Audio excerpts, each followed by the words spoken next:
Meniti senja biasan mentari, merkah setitis menjelang kabul.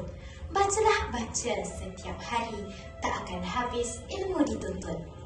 Assalamualaikum warahmatullahi wabarakatuh. Sebelum kaki mengurak langkah, sebelum lisan meneruskan bicara, izinkan saya memperkenalkan diri.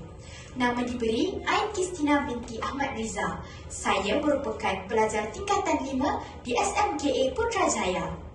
Alhamdulillah, segala puji bagi Allah, Tuhan sekalian alam, kerana telah mengizinkan saya untuk berdiri di sini menyertai pertandingan bicara buku peringkat wilayah Persekutuan Putrajaya.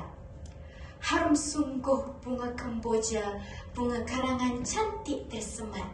Janganlah baca kulit sahaja, telitilah kandungan sehingga tamat. Pada hari ini, saya dengan sukacitanya ingin menceritakan sebuah buku yang berjudul Nirnama. Buku yang setebal 698 muka surat ini merupakan karya agung penulis Islamik yang terkenal dalam kalangan belia, iaitu Encik Hilal Ashraf. Muhammad Hilal Ashraf merupakan graduan Yarmouk University Jordan dalam bidang usuluddin. Beliau telah memulakan karier sebagai seorang penulis semenjak April 2009 dengan karya sulung, novel Viti dan buku motivasi Langit Ilahi, Tuhan Tidak Lupakan Kita. Semenjak itu, beliau aktif mengarang karya-karya fiksyen dan bukan fiksyen.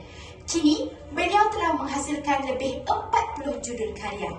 Beliau juga merupakan pengasas kepada web langitilahi.com. Dan semenjak penghujung 2016, beliau telah menumbuhkan perniagaan penerbitan beliau sendiri, iaitu Hilal Ashraf Resources, dan mula menerbitkan sendiri karya-karya beliau.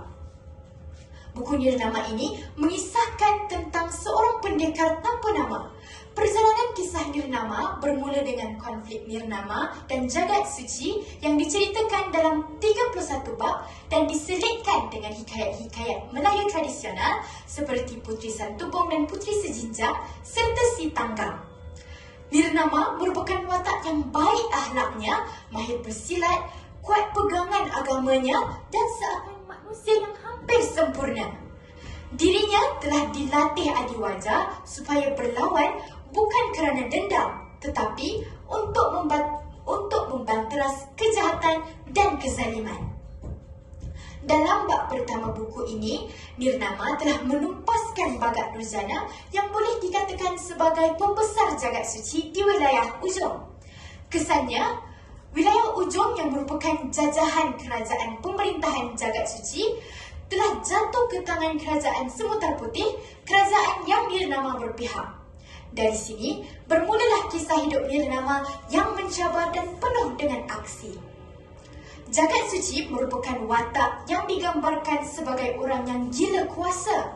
Bagi saya, perwatakan jagat suci ini bagaikan kritikan kepada pemimpin dunia nyata yang selalu inginkan kekayaan, kesenangan dan sanjungan tanpa mengindahkan tanggungjawab sebenar sebagai seorang pemimpin. Mesti anda tertanya-tanya, apa maksud Nirnama? Saya dapat mengetahui bahawa Nir bermaksud tidak berdasarkan perkataan Nirmala yang bermaksud tidak bernoda menurut Kamus Dewan edisi keempat.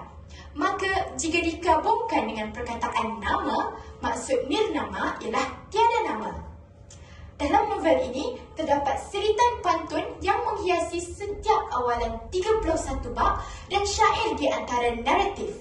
Oleh sebab yang demikian, saya dapat menambah kosakata Melayu serta memantapkan bahasa Melayu saya. Di samping itu, buku ini banyak menyebutkan dalil-dalil daripada Al-Quran. Misalnya, Nirnama membacakan ayat 9 dari surah Al-Munafiqun sebagai dalil untuk peringatannya kepada orang-orang kaya. Sebagai seorang penghafal Al-Quran 30 juzuk, saya berasa teruja tatkala perkara seperti ini muncul ketika membaca. Satu keistimewaan yang bukan semua buku ada.